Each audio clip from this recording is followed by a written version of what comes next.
how you doing? Welcome back to my channel. It's your girl Veronica Okoma here, and we are in my humble abode. We are in my living room, and I wanted to chat to you guys about 2020. So since we're coming up to 2021, scared to, I thought I'd go ahead and just recap the year that I've had in 2020, share it with you guys, have a chat, you know what I mean, have a chinwag, chill, you know, keep it comfortable, keep it relaxed, nothing too deep, do you know what I mean?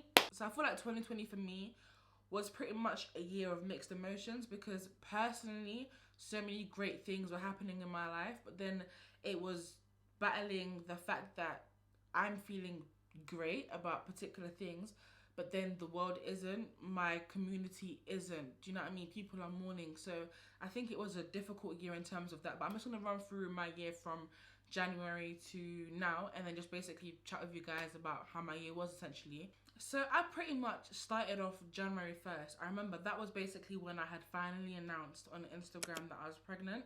So my initial plan was to basically announce that I was pregnant around 3 months, but I didn't, and that's because in the beginning my pregnancy was quite difficult, and once you let people know that you're pregnant, you're kind of opening up a door for like voices, opinions, advice. You pretty much open up your space to noise, and I wasn't ready to do that for a number of reasons.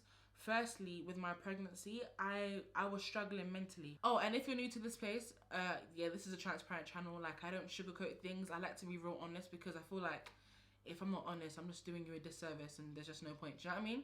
So I'm gonna say a whole load of honest stuff in this video, and that's just me. So when I got pregnant, I was in a tough space mentally because I wasn't expecting a baby, if that makes sense. It was difficult for me to kind of imagine life post baby. It was so difficult for me to see past my pregnancy. So that was a serious struggle for me mentally, because I remember at the time I wasn't in a space that I liked being in, and that really affected my mental health. I just wasn't where I wanted to be in life. So I thought literally, okay, this means that I'm gonna be responsible for somebody else. That puts a level of pressure on me. I'm not where I wanna be in life as of yet. So the fact that I'm pregnant, what am I doing here? Do you know what I mean? So it took me a while to pretty much let people know that I was pregnant, because I just wasn't in the space to like let people in. I didn't want to open up myself to noise. I didn't want to have a lot of opinions and things like that. I didn't want to have a lot of advice. I just wanted to go through it by myself with my husband, if that makes sense, and obviously close friends and family. But I didn't want to like share that, like I didn't want to share such personal news. And also when I was pregnant, I had a few complications. So when I shared that I was 5 months pregnant, I remember people just telling me that I don't look pregnant. So within our families, with our pregnancies, we don't show. And so I didn't start showing until I was about 7 months pregnant. But this was an issue, because whenever I'd go to the hospital and get a checkup, they'd always tell me that my baby's too small. And that brought about so much anxiety for me, because I felt like, oh my gosh, she's too small, is she growing? You know, and I also got told that I didn't have like enough blood flow to her.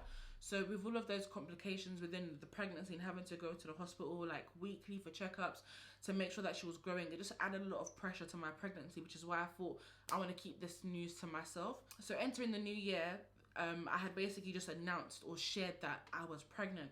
So for me, I was kind of like, oh my gosh, like I'm excited that I'm sharing it, but I'm nervous because, you know, people are now going to be in my space. Obviously I can control that, but that's kind of how I felt.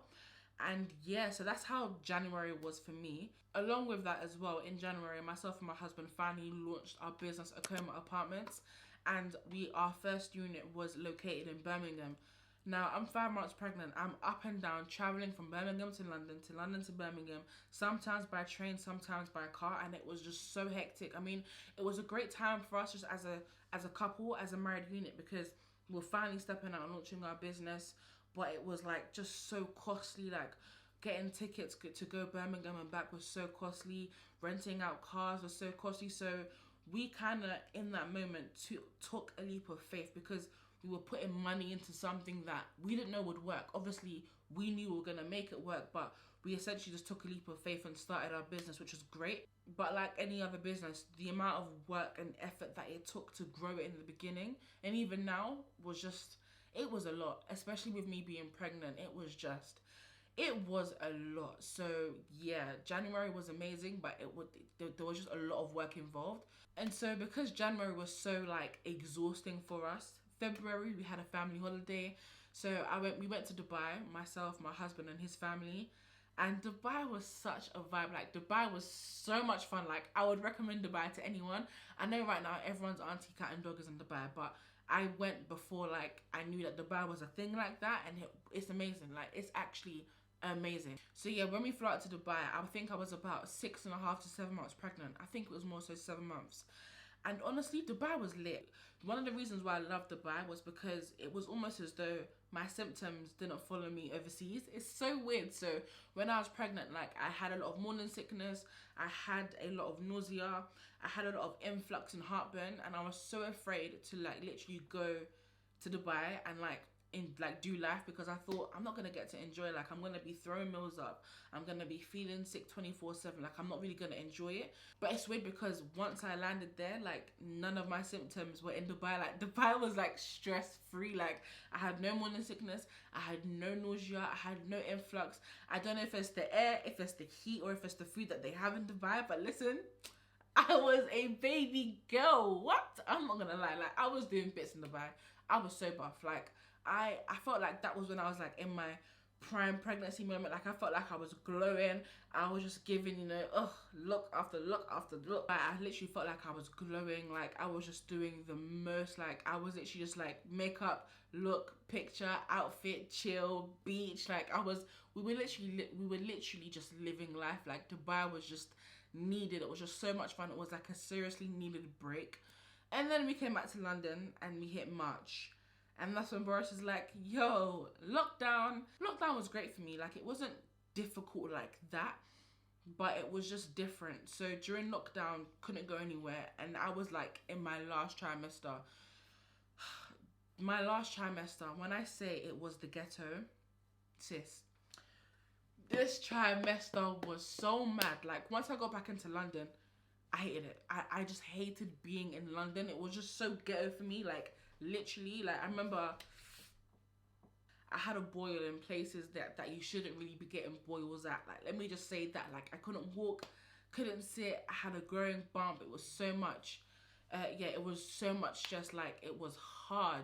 But the weird thing is that during quarantine is when I started nesting. I started nesting like crazy. I was on Amazon, like, every day, just buying random stuff. Like, I was buying Pampers grass. I was buying, like, the most random stuff, like, just to, like, make, like, our room like a cute little home for, obviously, like, my daughter's arrival, which was cute. I bought Sims, I started playing PS4, I binge watched Vampire Diaries. Sorry, I'm a Vampire Diaries fan. I binge watched the whole season all over again, which was fun. So quarantine was great, but it was difficult again, being a vulnerable person during COVID. Having to get up at like 6, 7 o'clock in the morning just to do your usual grocery shopping, and getting there, finding out that things are finished because people that are not even vulnerable are shopping at 7 a.m. Do you know what I mean? It was long. It was very, very long. But honestly, during that time, like, I had so much support from friends and family, and even people on Instagram, people online. It was unreal. Like, people were offering to, like, get me food. People were bringing food to my house. I just felt so blessed during that time because people actually, cared for me, catered to me, and I was so appreciative. And skip to May. May's when, your girl started getting real heavy. My feet were swollen. When I say swollen, I'll probably show you guys a picture. Like, my feet were, like, big. Like, it was so mad. Like, I couldn't walk. None of my shoes fit me. Let me just tell you now, I can't fit into any of my old shoes. Your girl's gone up a size because of a baby. Let me tell you that now for free, yeah? Listen, being pregnant it's not a joke, okay? It's not a game. Now, being pregnant is bad because your body just not your own. Forget it. Like, the moment that pregnancy says yes, just know that your control over your body leaves. Like, your body does whatever it wants when it's pregnant, like, literally. So come to May now, this is when it's time for my baby. So my baby's due date was May 17th. She was meant to come May 17th. So around this time now, this is when I'm taking so many walks. I'm walking like an hour each day trying to push her out. My friends are sending me pineapples. Like, they're like trying to give me remedies. Remember, like, one of my friends made me like some hot stew trying to get the baby out. She wasn't budging. And then I think she came out like 12 days later. If you haven't watched my labor and delivery video, I'll link it up in the cards, or I'll probably link it below in the description box. Make sure you check it out. So May 28th comes, And that's when I get a call, well, my husband gets a call from the midwife, basically explaining that, you know, where's your wife? Like, she's meant to be in hospital right now. Like, she needs to get induced. So yeah, I literally just packed a bag, got myself to the hospital, said bye to hubby, and yeah, man, we we entered the real ghetto. And that's when I obviously pushed my baby out, which was a whole, yeah, that was trauma. I'm not gonna lie, that was a real trauma. That was a real trauma.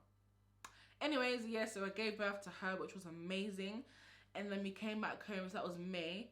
June was my birthday, I was turning 25. Weird birthday because it was a quarantine birthday as well. It was fun on the other hand because my hubby rented out a range and then he basically just took me driving. Like, we couldn't go anywhere, so we drove to Blue Water for views, literally. So this year, if you didn't just do the most basic things, like, you would have not survived, like, genuinely. So we literally took a range to Blue Water just to catch views. No reason, like, because there was nothing else that we could do. So that was fun. And then come July now, that was when lockdown was kind of beginning to wrap up, if I remember. Was it June? I can't remember. But June, July, that's when we decided to hire an interior designer and revamp our investment property, which was fun. And we started like creating videos and content videos around that with our property business. That was real fun and just like a blessing to look at. And then I think that was around the time that I restarted my YouTube channel as well, which was again like daunting but fun. In July, I also had like a mini photo shoot as well for my daughter, because we didn't get to do like a newborn photo shoot. I didn't get to have a photo shoot when I was pregnant because of COVID. So we had like a mini photo shoot for her, which was cute. I remember like from like July, was it June to like August, was a really tough time for me. I was trying to breastfeed some because my milk supply was so low. It was outrageously low. Like, oh, it was so depressing. Like, I would pump for hours and I wouldn't even get an ounce of milk. It was hard. It was so hard. I was trying to balance that. I was also trying to balance like having this new business with my husband, you know, responding to emails. We picked up a new property as well, so that was just difficult. And that was such a mistake, picking up another property during COVID, because that property has been a thorn in our side, but I'll probably share more about that in another video. So literally I was trying to balance building my milk supply. That means, you know, eating the right foods, you know, pumping regularly, trying to feed her regularly. I was trying to balance building a business with my husband. So I was going back and forth to the Midlands, back and forth to Coventry, back and forth to Birmingham. I was also trying to lose weight, and I honestly regret putting so much pressure on myself in that time, like, honestly, because I don't know why I didn't just prioritize breastfeeding. Like, I don't know why I was out here trying to do, entrepreneur, business. Do you know what I mean? Like, obviously, you know, it bore fruit, which is great, but at the same time, I feel like I could have been smarter, I could have worked wiser, and I could have just been like, do you know what? No, I'm not going to be going to the Midlands today. I'm going to focus on pumping and try to get my supply up. But at the same time, I do feel like, you know, feeding my baby formula has been a blessing as well, because it's enabled me to do other things, like get back into work and have smoother transitions with things. So I do regret it, but I couldn't see the benefits of it as well. And even the whole losing weight thing, I don't know what I was doing, man. I don't know what I was doing. I was out here jogging with my friend Christiana. We were going to fields, jogging.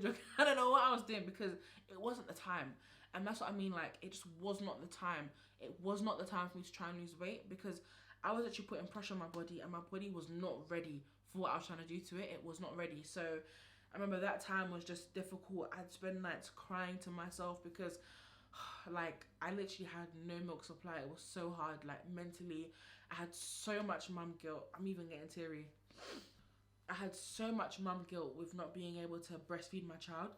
Like, so much mum guilt. Like, oh man, it's actually hard now. Like, just like, it's actually hard now thinking about it, because I had so much mum guilt, and I still regret not being able to breastfeed. And I know that, you know, and I know that I done the best that I could. Like, I'm happy with the fact that I done the best that I could, but I feel like with situations like this, you always kind of feel like you could have done more. And I'm always telling myself, listen, Nikki, you know, like cut yourself some slack. But I do feel at times that, like, I wasn't able to benefit from an experience. Why am I crying on camera? This is but at the same time, I do feel like I wasn't able to experience something with my firstborn child the way I wanted to. And that honestly still breaks my heart. I'm not gonna lie to you. I'm not gonna sugarcoat it. I'm not gonna lie. Like, it hurts still, and I don't know why it hurts so much. I think maybe it's expectations, or I don't know, but it's like, even though I'm gonna have other children and hopefully breastfeed them, it's the fact that I didn't continue breastfeeding my firstborn. And that's just something I have to get over. Maybe 2021 will work on that. But yeah, that's that. Crying on camera, ghetto. September, October was when we started like just making changes as a family. We started just making, you know, bigger decisions. We started putting things into perspective because we had a child. And yeah, so we made a decision to move houses, which was amazing. And I had been wanting to move for the longest, like literally.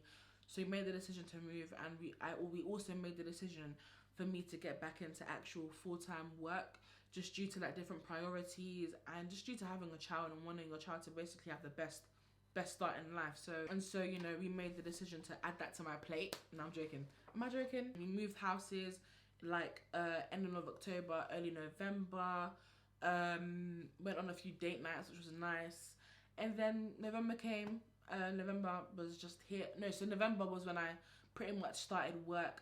So I was traveling to and fro work, you know, like a whole new transition for me, getting back into full-time work after like a year plus off, essentially. And you know, that transition was it was smooth, but it was difficult at the same time, having to like leave my child every day. But you know, got into the swing of things, and obviously now working from home. So altogether, obviously the years had ups and downs, but I haven't included a lot of like the things that affected me in terms of like social media. For example, the death of Nicole Thea just threw me, like it affected me so badly, like genuinely, like my heart and my prayers go out to Boga, like honestly. Kobe Bryant, like everything that's happened this year has been tough, and I think just as people, even as a member of the black community in SARS in Nigeria, people's lives just ending, the social injustice, it's been a heavy year. And I think we've all had to balance that. I think we've all had to navigate through that. I think we've all had to work through that. And obviously, you know, I think it's made me a bit apprehensive about going into the new year.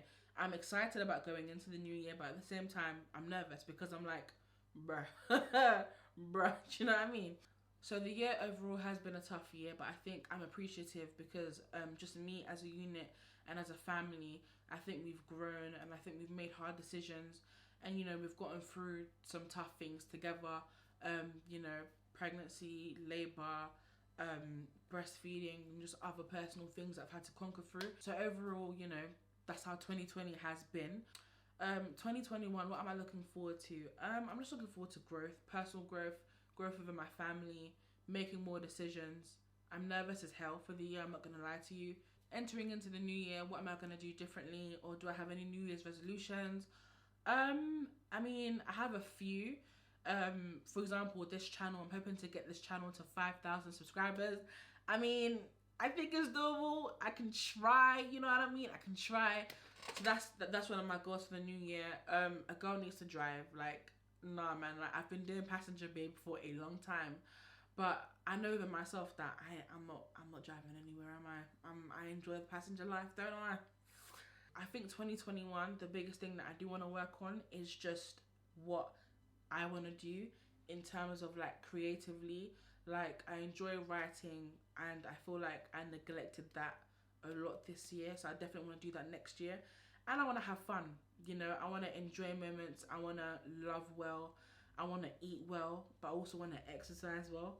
Yeah, like I want to enjoy 2021 by God's grace, and I also want to like be more creative, be more loving, be more fun, and just enjoy being a mum. Like, I'm gonna be a mum to a walking, talking baby like next year. You know, like she's gonna have her first birthday, so we've got a lot of milestones coming up. But anyway, guys, I'm rambling. This was a different video for me.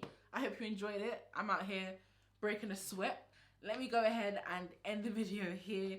If you enjoyed it, please make sure you give it a thumbs up, and also comment down below what you're looking forward to in 2021 and what you really appreciated about 2020. Make sure you keep well and stay safe, and I'll see you in my next video. Bye, guys.